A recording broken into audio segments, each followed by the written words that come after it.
السلام علیکم ورحمۃ اللہ وبرکاتہ۔ اعوذ باللہ من الشیطان الرجیم، بسم اللہ الرحمن الرحیم۔ سب سے پہلے نجف میڈیا پلیٹ فارم سے تمام دیکھنے والوں کی خدمت میں ولادت باسعادت مولا امام رضا کی مناسبت سے ہدیہ تبریک عرض کرتے ہیں۔ مولا امام رضا فرماتے ہیں، خدا اس شخص پر رحمت کرے جو ہمارے امر کو زندہ کرے، ہماری تعلیمات کو سیکھے اور لوگوں کو سکھائے۔ یقیناً یہ وہ بہت بڑا امر ہے، یہ وہ بہت بڑی ذمہ داری ہے جو ہر امام کے ماننے والے اور ہر شیعہ کے کاندھے پہ ذمہ داری عائد ہوتی ہے، اور یقیناً اس بہت بڑی ذمہ داری کی برآوری اور اس ادائیگی کے لیے نجف میڈیا پلیٹ فارم پر امام مولا رضا کی ولادت کی مناسبت سے آپ کی سرحد طیبہ پر ایک انتہائی خوبصورت پروگرام لے کر نجف میڈیا ٹیم حاضر خدمت ہے۔ آج کے اس خوبصورت پروگرام میں ہمارے ساتھ مولا رضا کی سیرت پر گفتگو کرنے کے لیے ہمارے ساتھ تشریف رکھتے ہیں انتہائی قابل اور انتہائی فاضل حوزہ نجف کے طالب علم جناب سید مصطفیٰ حیدر کاظمی صاحب۔ ہم آپ کو اس پروگرام کے اندر خوش آمدید کہتے ہیں اور خیر مقدم کرتے ہیں کہ آپ تشریف لائیں اور اس امام کی سیرت پر گفتگو کرنے کے موقع ہمیں آپ سے استفادہ کرنے کا موقع فراہم کیا۔ میرے لیے باعث شرف ہے، آپ نے مجھے اس کے لیے دعوت دی۔ بہت شکریہ۔ تو ہم چونکہ آج ولادت باسعادت مولا امام رضا ہے اور ان کی سیرت پہ ہم گفتگو کر رہے ہیں، یقیناً بہت بڑی سعادت ہے کہ ہم ان کی سیرت پہ آپ کی خدمت میں حاضر ہو کر آپ سے جاننے کی کوشش کر رہے ہیں۔ تو اگر آپ آغاز میں ہی اگر یہ بتا سکے، چونکہ آپ جانتے ہیں کہ امام کی سیرت میں آپ کا ایک بہت بڑا علمی مقام ہمیں واضح نظر آتا ہے، تو اگر آپ اہل سنت کے محدثین اور ان کے کتب اور دیگر ادیان کے علماء کے نزدیک امام کے مقام کو اگر ہمارے ناظرین کے لیے پیش کر سکے کہ ان کے نزدیک کیسا وہ پیش کرتے ہیں امام کے علم مقام کو۔ اعوذ باللہ من الشیطان الرجیم، بسم اللہ الرحمن الرحیم۔ سب سے پہلے ناظرین کی خدمت میں اس پرسرور ولادت کی مبارکباد اور تہنیت پیش کرتے ہیں، اور پھر آپ کے پلیٹ فارم کا تہنیت اور شکریہ پیش کرتے ہیں کہ آپ نے موقع دیا امام رضا کی سیرت کے اوپر گفتگو کرنے کے لیے۔ امام رضا کی سیرت، خاص طور پہ امام رضا علیہ السلام کے علل الشرع کے اندر یہ روایت موجود ہے کہ جب بات ہوئی کہ نام رضا کیوں رکھا گیا، یعنی باقی ائمہ علیہ السلام بھی اللہ سے راضی ہیں، جی، باقی ائمہ علیہ السلام وہ ہیں جن سے اللہ راضی ہے، جی، لیکن یہ خاص وجہ تھی کہ امام رضا علیہ السلام کا لقب ہی رضا ہو گیا۔ تو کسی نے یہ علل الشرع کے اندر روایت موجود ہے، امام سے پوچھا کہ کیا وجہ تھی کہ امام رضا کو رضا لقب دیا گیا، جی، تو پہلے تو بیان کیا کہ اللہ سے، اللہ کے رسول سے، باقی ائمہ علیہ السلام سے راضی تھے۔ تو وہی سوال جو اب میرے آپ کے ذہن میں آ رہا ہے، راوی نے فوراً بڑھ کے سوال کیا جی، کہ اگر امام رضا راضی ہیں تو باقی ائمہ بھی اللہ سے راضی ہیں، باقی ائمہ علیہ السلام بھی اللہ کے رسول سے راضی ہیں، صحیح، بے شک، اور آپس میں اتفاق موجود ہے، جی، لیکن پھر خاص وجہ تھی کہ امام رضا کو رضا لقب دیا۔ تو کہا کہ رضی بہ المخالفون کما رضی بہ، ان سے مخالفین بھی راضی ہو گئے کہ جس طریقے سے اپنے چاہنے والے راضی تھے۔ اللہ، بے شک، یعنی یہ خاصیت تھی امام رضا علیہ السلام کے پاس، آپ کے مخالفین بھی آپ سے راضی تھے، بالکل، جس طریقے سے آپ کے چاہنے والے آپ سے راضی تھے۔ صحیح۔ تو یہ ہمیں دائرہ دکھائی دیتا ہے کہ کس طریقے سے امام رضا کی مقبولیت اپنے زمانے کے اندر، اس ظروف کے اندر، ان حالات کے اندر جی اس طریقے سے پھیل چکی تھی کہ تمام ادیان کے چاہنے والے، جی، چاہے آپ کے ماننے والے بھی ہوں، ان کے ہاں بھی آپ وہ بھی ماننے والے نہ ہوں، وہ بھی آپ کی مقبولیت کے قائل ہو گئے تھے۔ اور جی، پھر ہمیں دکھائی دیتا ہے کہ اس طریقے سے امام رضا علیہ السلام سے مختلف ادیان والے توسل کرتے تھے، تمسک کرتے تھے، صحیح، یہاں تک کہ جس طریقے سے ابھی ہم بات کریں گے حدیث سلسلۃ الذہب میں، جی، جی، جی، جب امام رضا علیہ السلام کو مدینے سے خراسان بلایا جا رہا تھا، ٹھیک، صحیح، تو خراسان کی حدود میں داخل ہونے کے بعد ہی ایک بہت معروف شہر تھا نشاپور۔ صحیح، بالکل۔ اب یہ جو شہر نشاپور ہے، جی، یہاں پہ تمام راستہ ہے مدینے سے نشاپور تک اور اس کے بعد خراسان تک، جی، لیکن جیسا تاریخ نے استقبال نشاپور میں لکھا ہے جی، ویسا استقبال کہیں اور نہیں لکھا۔ اللہ، صحیح، اب یہ خود نشاپور کی انسان تاریخ دیکھے تو سمجھ میں آتا ہے کہ اس استقبال کے ذریعے سے بھی اہل سنت کے ہاں امام کا کیا مقام تھا۔ جس طریقے سے آج کے دور میں نجف اشرف حوزہ علمیہ ہے، جی، حوزہ علمیہ ہے شیعوں کے لیے، جی، یعنی امامیہ کے لیے، ائمہ علیہ السلام کے چاہنے والوں کے لیے، جی، قم حوضہ علمیہ ہے بے شک، اہل بیت کے علیہ السلام کے چاہنے والوں کے لیے. بالکل. اسی انداز سے نشاپور جی یہ حوضہ علمیہ تھا محدثین کا. کون سے محدثین؟ جو اہل سنت کے محدثین ہیں. صحیح. اچھا. یعنی آپ دیکھیں بڑے بڑے نام ہیں جی جو اس نشاپور کے شہر سے تعلق رکھتے تھے. صحیح. صحیح مسلم کے مؤلف امام مسلم ابن حجاج، صحیح. ان کا تعلق نشاپور سے تھا. جی حاکم نشاپوری صحیح. جنہوں نے مستدرک کے صحیحین لکھی ہے. جی یعنی اہل سنت کی اگر اہم ترین کتابیں ہیں تو صحیحین ہیں. جی صحیحین لکھنا والا کا تعلق نشاپور سے ایک کا. صحیح. پھر ان کی شرح اور ان کی استدراک میں کتاب لکھنے والے حاکم نشاپوری، صحیح. اس کا تعلق خود نشاپوری ہے، پوری ہے. صحیح. نشاپور سے تعلق ہے. جی پھر اس کے علاوہ اور بھی کئی مؤلفین ہیں جنہوں کا تعلق نشاپور سے. یعنی یہ بتاتا ہے کہ اس زمانے میں نشاپور کی علمی حیثیت کیا تھی اہل سنت کے نزدیک. بے شک. صحیح. بالکل. مثال کے طور پہ امام الحرمین جوینی، ان کا تعلق بھی جو ہے وہ یہیں سے تھا. ابو بکر بحیقی، یہ بھی ایک بہت بڑا نام ہے اہل سنت کے نزدیک، صحیح. ان کا تعلق بھی نشاپور سے تھا اور صحیح. بڑی طویل فہرست ہے. اب جب امام نشاپور میں داخل ہوئے ہیں، جی اتنا بڑا استقبال کہیں رستے میں نہیں ہوا تھا جتنا بڑا استقبال نشاپور میں ہوا. صحیح. بے شک. اس سے واضح نظر آتا ہے کہ اہل سنت کے صدر آپ کے قائل تھے، کس حد تک قائل تھے. بالکل. صحیح. ایک جانب یہ ہمیں دکھائی دیتا ہے تاریخ کے اعتبار سے جو بتلاتا ہے کہ اہل سنت کے نزدیک کیا مقام ہے. جی پھر خود اہل سنت کے اقوال ہمیں دکھائی دیتے ہیں جی جو امام رضا علیہ السلام کی تعریف میں اور ان کی فضائل میں بیان کیا. صحیح. مثال کے طور پر کچھ اقوال میں لکھ کے لایا تھا، جیسے حاکم نشاپوری نے جب آپ کے بارے میں بیان کیا جی تو کیا کہتا ہم بین صارخ و باقن متمرغ فی التراب. امام رضا کی کیفیت کیا تھی کہ گریا کر رہے ہیں، بکا کر رہے ہیں، یعنی خدا سے اس طریقے سے آپ کا رشتہ مضبوط تھا. یہ کون صحیح. کہہ رہا ہے؟ یہ کوئی اہل بیت کا چاہنے والا نہیں کہہ رہا، اہل سنت کے. بالکل. یہ اہل سنت کہہ رہے ہیں. یعنی صحیح. وہ جو صحیحین کے مستدرک و صحیحین، یعنی جو معیار اور ملاقات صحیح بخاری صحیح مسلم کے تھے، جی اسی ملاق میں جو احادیث رہ گئی تھی اس کو جمع کیا انہوں نے. صحیح. وہ یہ بات کہہ رہے ہیں بے شک. اور اس طریقے سے بیان کر رہے ہیں. صحیح. اسی طریقے سے اور مختلف اقوال ہیں کہ جو بیان کرتے ہیں کہ امام رضا علیہ السلام کا مقام کیا تھا. سیرت اعلام النبلا، سیرہ اعلام النبلا صحیح. اہل سنت کی انتہائی معروف ترین کتاب، جس طریقے سے ہمارے رجال میں آغا خوئی کی کتاب ہے، صحیح. اہل سنت میں سیرہ اعلام النبلا ہے صحیح. خاص طور پہ مقام. صحیح. اس میں جب آتے ہیں آپ مقام دیکھیں علی ابن موسیٰ رضا علیہ السلام کا، تو یہاں پہ ہمیں دکھائی دیتا ہے کہ فَإِنَّهُ کانا من العالم، عالم یہ جو ہے وہ انتہائی بلند مقام رکھنے والے تھے. صحیح. اور بڑی تفصیلی گفتگو کی ہے اس کتاب کے اندر امام رضا کے باب کے اندر. حتیٰ وہ اشعار بھی پیش کیے کہ جو امام رضا کے فضائل میں مختلف علماء اہل سنت نے کہے تھے. صحیح. تو یہ جو ہے خاص آپ کا مقام دکھائی دیتا ہے علماء اہل سنت کے نزدیک. اللہ ماشاء اللہ. یقیناً آپ نے بہت ہی تفصیلاً جس طرح سے امام کا علمی مقام جو یقیناً غیر امامیہ کے نزدیک جس خوبصورتی سے آپ نے بیان کیا، اس سے اندازہ ہوتا ہے کہ اسی امام کے زمانے میں امام کا ایک بہت بڑا علمی مقام تھا جو مخالفین اور شیعہ غیر شیعہ امامیہ غیر امامیہ ساروں کے نزدیک ایک مسلم مقام تھا جن کے ساتھ سارے قائل تھے. تو اگر جیسے آپ نے عرض بھی کیا کہ بیان بھی کیا کہ امام کا یہ علمی مقام تھا، تو ہمیں دکھائی دیتا ہے کہ امام کو عالم آل محمد بھی کہا جاتا تھا، اسی مقام کی وجہ سے ہی کہا جاتا ہے. تو اگر آپ بیان کر سکیں، کیونکہ ہم ہر امام کو دیکھتے ہیں کہ یقیناً وہ امام ہر اس علمی طور پر اس مقام پہ فائز ہے، اس میں کوئی شک نہیں ہے. تو خصوصاً امام رضا کو اس طرح سے عالم عالم محمد سے پکارنا، یہ لقب دینا، اس میں کوئی راز ہو یا کوئی ایسا وجہ؟ خود آپ کی علمی مقام کی جانب بھی اشارہ کرتا ہے. اچھا میں یہاں پہ چاہوں مختصر سی تمہید بیان کروں. صحیح. بے شک. دیکھیں ہمارے پاس ایک مشکل کیا ہے جی کہ علم غیر محسوس شے ہے. جی علم محسوس شے نہیں ہے، بے شک. کیونکہ تمہید بالکل ابتدائی کلام میں ہونی چاہیے تھی لیکن ابھی ذہن میں آئی.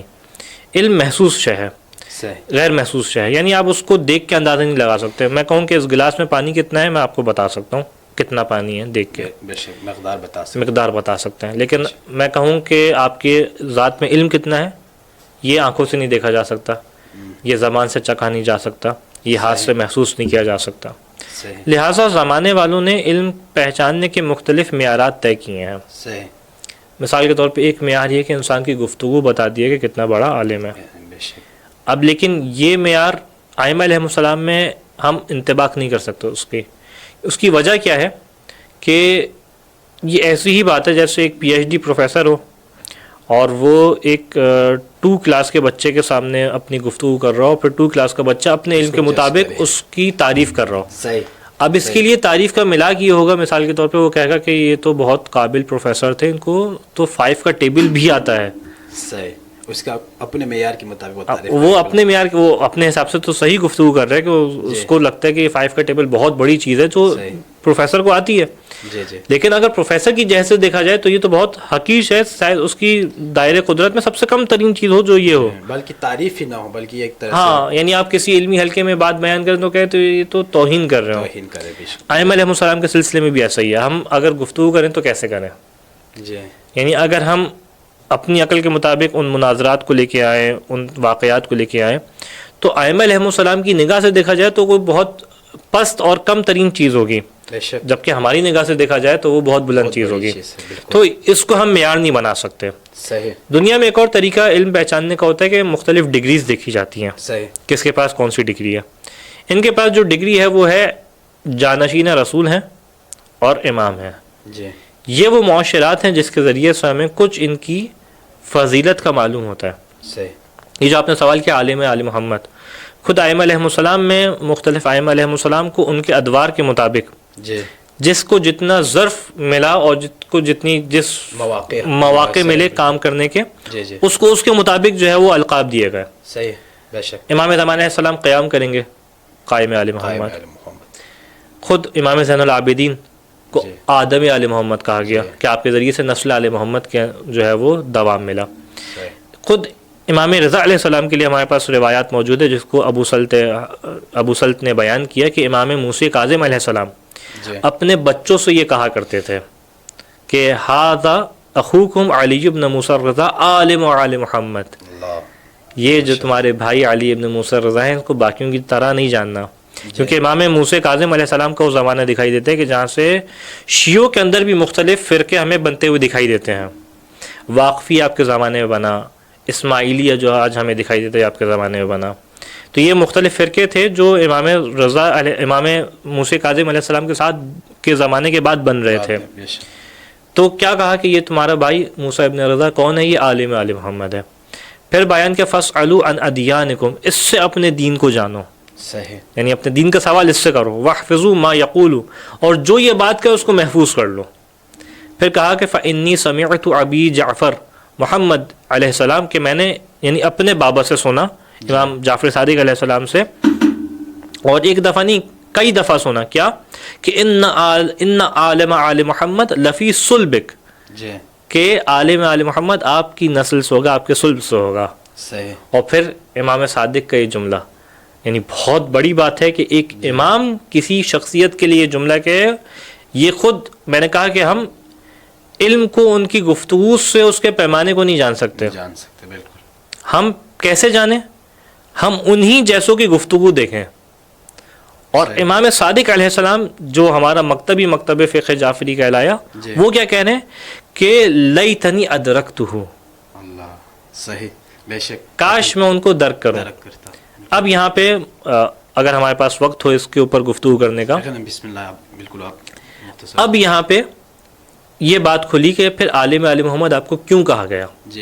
تو یہاں پہ مختلف محشین نے یہ بات لکھی کہ آپ کو خاص طور پہ عالم یعنی باب علم بھی ہے، یہاں پہ مدینۃ العلم بھی ہے، لیکن امام رضا کو عالم آل محمد اس وجہ سے کہا گیا کہ آپ کے زمانے میں مامون رشید نے مختلف قسم کے ادیان والوں کو اپنے شہر میں، اپنے جاہ و حشم میں، اپنے تخت کے ساتھ ان سب کو بلایا کرتا تھا، اور مختلف قسم کے مناظرے ہوا کرتے تھے. یہاں تک یونانی فلسفہ مسلمانوں میں امام رضا کے زمانے میں داخل ہوا ہے. اچھا. یونانی فلسفہ داخل ہوا، عشاعرہ ہوئے، معتزلی ہوئے، تمام فرقے جو بن رہے ہیں ان کی بنیاد جو ہے امام رضا، امام موسی کاظم علیہ السلام کے زمانوں میں رکھی جا رہی ہے. صحیح. اس موقع پہ اور پھر آپ کو جو ہے وہ رئیسی طور پہ اسٹیٹس دیا گیا کہ آپ کو خلیفہ نے اپنا جانشین مقرر کیا. اچھا. اس اعتبار سے پھر آپ کے مختلف مناظرے ہوا کرتے تھے. اب جب مختلف قسم کے مناظرے ہوا کرتے تھے تو وہ علم کہ جو اب تک زمانے میں اس طریقے سے کھل کے نہیں آیا تھا، مختلف مناظروں کی صورت میں کھل کے آ رہا تھا. اور اس وجہ سے جو ہے وہ آپ کو ایک لقب بھی دیا گیا کہ عالم آل محمد، یعنی ان کے ذریعے سے جو آل محمد کا علم ظاہر ہو رہا ہے. بے شک. یقیناً. تو جیسے آپ نے بیان کیا کہ امام کے زمانے میں اتنے مختلف علمی مکاتب کی بنیاد رکھی گئی اور اتنے بڑے مناظرے وہاں پہ ہوتے تھے، اور جتنے اس زمانے کے بڑے بڑے علماء یا کسی بھی مکتب فکر کے تھے تو ان کو بلا کے اس پہ مناظرہ کیا جاتا تھا، اور وہاں پہ امام آل محمد کے جو ہے عالم بن کے وہاں پہ علوم آل محمد کو لوگوں تک پہنچاتے تھے. تو یہ حدیث سلسلہ ذہب جو اسی سے اگر آپ بیان کر سکیں، اس سے ہمیں امام کے مقام، علمی مقام کو کیسے ہم اس کو سمجھ سکتے ہیں، اگر اس کے ساتھ اگر آپ وضاحت کر سکیں. خود اس حدیث سے ہمیں امام کا علمی مقام بھی سمجھ میں آتا ہے جی، اور جو آپ کا پہلا سوال تھا علماء اہل سنت کے نزدیک آپ کا مقام کیا ہے، یہ بھی ہمیں سمجھ میں آتا ہے. صحیح، بے شک. جب امام نشاپور کے اندر داخل ہوئے جی تو ایک کثیر تعداد تھی علماء اہل سنت کی، محدثین کی، جنہوں نے آپ کو گھیر لیا، اچھا، آپ کی سواری کو روک لیا. صحیح. امام نے وہاں پہ قیام کیا، ٹھہراؤ کیا، اور کئی معجزات ہیں جو نشاپور سے صادر. اس کے بعد جب امام وہاں سے خروج کرنے لگے، جانے لگے، جی تو محدثین نے آپ کی سواری کو روک لیا. صحیح. اور محدث حدیث کا پیاسا ہوتا ہے، بے شک. اس کو حدیث چاہیے. محدث ایک شہر سے دوسرے شہر کئی مسافت طے کرتے تھے کہ ایک قال رسول اللہ مل جائے. یعنی آج کے جو محدث ہے اس زمانے کے محدث میں آج تو سب کچھ وسائل موجود ہیں، کوئی آج تو محدثین کی خدمات کا نتیجہ ہے کہ ہمارے پاس یہ چیزیں موجود ہیں. صحیح. لیکن جب وہ زمانہ تدوین حدیث چل رہا تھا جی تو کئی شہروں کے سفر ہوتے تھے ایک قال رسول اللہ کو حاصل کرنے کے لیے. صحیح. محدث یہ خود آپ کو بتاتا ہے کہ آپ کی محدثین کی نگاہ میں امام رضا کا مقام کیا تھا. صحیح. ان تمام محدثین نے آپ کو گھیر لیا جی اور ان کا ایک ہی مطالبہ تھا کہ ہمیں ایک حدیث رسول پتہ چل جائے. صحیح. اچھا اب دیکھیں دو باتیں. ایک جانب محدث کا کام ہوتا ہے حدیث کو جانچنا، حدیث کو لینا، جی اور دوسرا کام ہوتا ہے حدیث کی سند کو لینا. صحیح. امام نے دونوں کام کیے، جی حدیث بھی بیان کی اور اپنا رسول خدا سے رشتہ سند کے ذریعے سے بھی بیان کیا. صحیح. اور پھر کس انداز سے کہا کہ سواری میں امام سوار ہیں، محدثین نے گھیرا ہوا ہے، جی امام نے اپنی محمل کے پردے کو اٹھایا. صحیح. اب آپ ذرا تصور کیجئے، محدثین کی قلم ہے جو فوراً اٹھے. یہاں پہ مجھے اپنے استاد کا بڑا خوبصورت جملہ یاد آتا ہے جی کہ ایک وہ زمانہ تھا جب رسول نے قلم و دوات مانگا تھا جی اور مسلمانوں نے دینے سے منع کر دیا تھا. بے شک. اب یہ تاریخ کا انتظام کہیں یا تاریخ کا انتقام کہیں صحیح. کہ جہاں پہ وہ قلم دینے کو منع کیا گیا تھا، آج ہزاروں محدثین کے قلم ہیں بالکل جو امام کے ایک گردن اٹھانے کے اوپر اٹھ رہے ہیں اور امام کے پردے گرانے پہ گر رہے ہیں. گر رہے ہیں. ماشاءاللہ. یقیناً.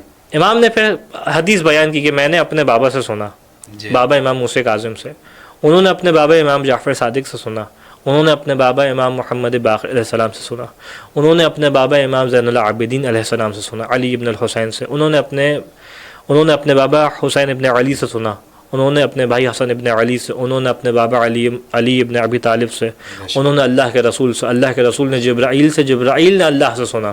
جی یہ وہ حدیث کی سند ہے کہ جس کے بارے میں علماء اہل سنت کے میں اقوال پڑھ رہا تھا کہ اگر اس حدیث کی سند کو لکھ کے پانی کے اوپر لکھ کے مجنون کو پلا دیا جائے تو مجنون کا جنون زائل ہو جائے.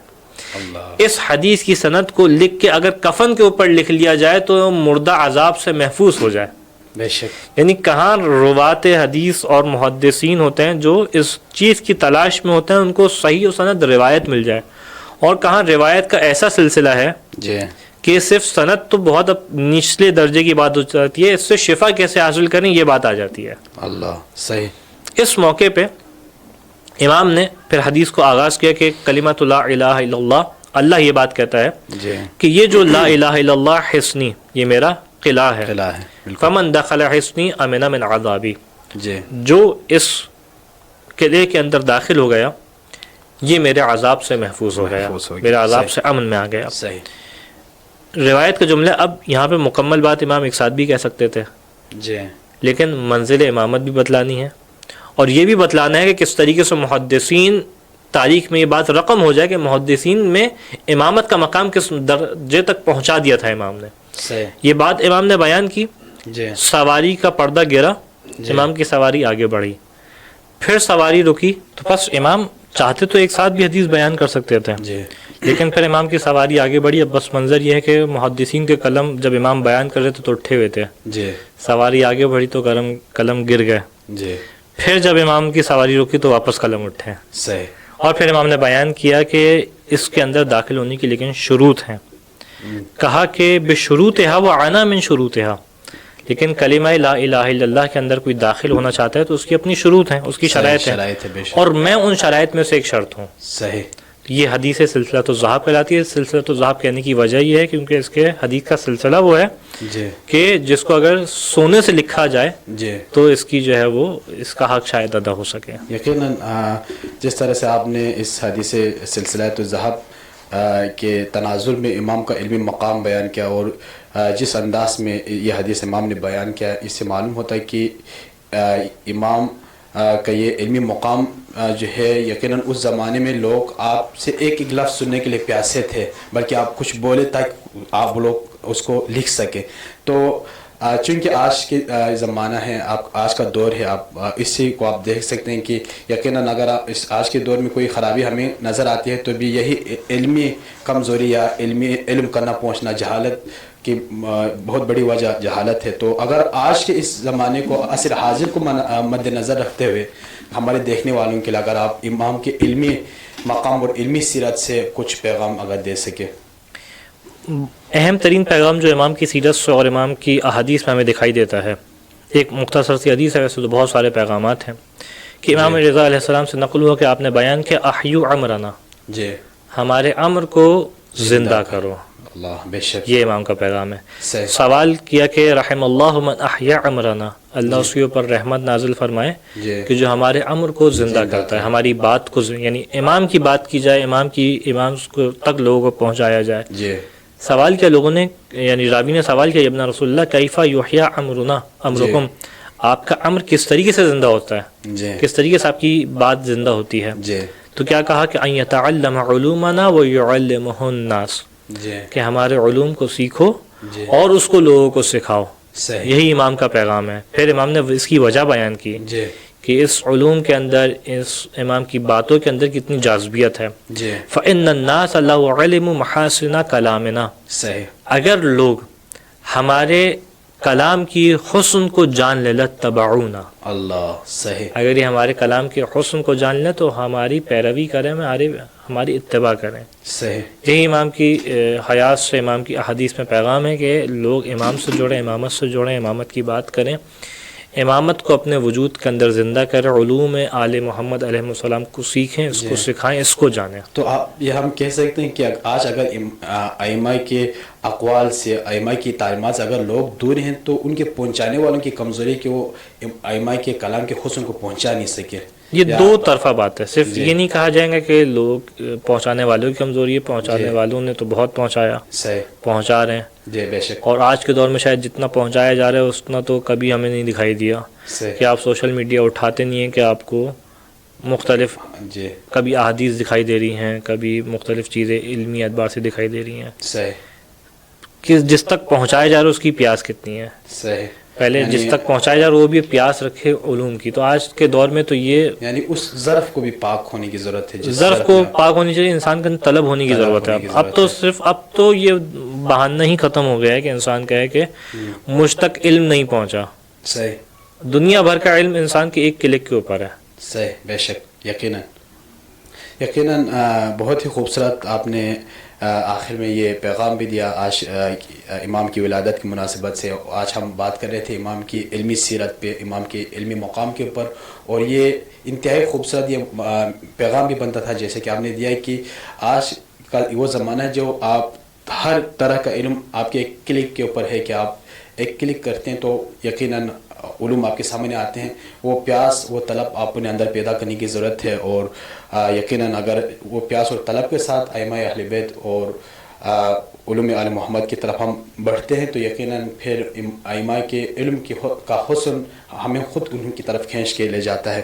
تو آپ کا ہم انتہائی شکر گزار ہے کہ آپ تشریف لائے. خدا آپ کی توفیقات خیر میں اضافہ کریں. بہت شکریہ، آپ نے ٹائم دیا اور انتہائی خوبصورت اور بہت ہی دل نشین انداز میں امام رضا کی علمی سیرت پہ جس انداز میں آپ نے بہت ہی، یقیناً وقت بہت کم تھا، سیرت اتنی بڑی سیرت ہے، اس میں یہ سب کچھ ہم آپ سے پوچھ نہیں سکتے تھے، لیکن جتنا بیان کیا یقیناً اتنا بھی آج کے دن کی مناسبت سے انتہائی متبرک پیغام اور انتہائی متبرک گفتگو ہمارے اس پلیٹ فارم سے ہوئی، اور انشاءاللہ ائمہ علیہم السلام کی سیرت پہ اس طرح سے ان کی ولادت، ان کی شہادت پہ یہ سلسلہ جاری رہے گا۔ تب تک کے لیے اللہ حافظ۔